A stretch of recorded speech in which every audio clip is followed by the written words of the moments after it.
আজ আমার বাবুর বার্থডে। আর আজকে আমি শাড়ি পরেছি, আমি সেজেগুজে বসে আছি।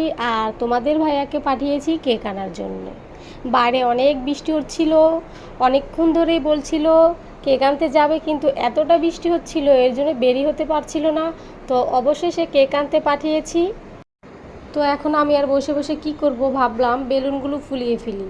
বেলুন ফুলাচ্ছি তো ফুলাচ্ছি, অনেকগুলো ফুলিয়ে ফেলেছি, কিন্তু তোমাদের ভাই আর আসার কোনো কথাই নেই।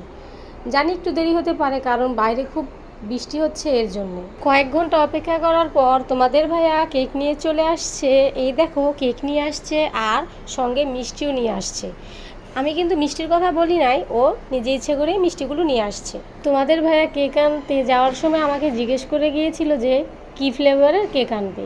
তো আমি বলেছিলাম তোমার যেটা পছন্দ হয় সেটাই এনো। তো ও আজকে ওর পছন্দের মতো কেক নিয়ে আসছে। জানি না কেকটা কেমন, খুলে দেখবো আসলে কেকটা কেমন হয়েছে।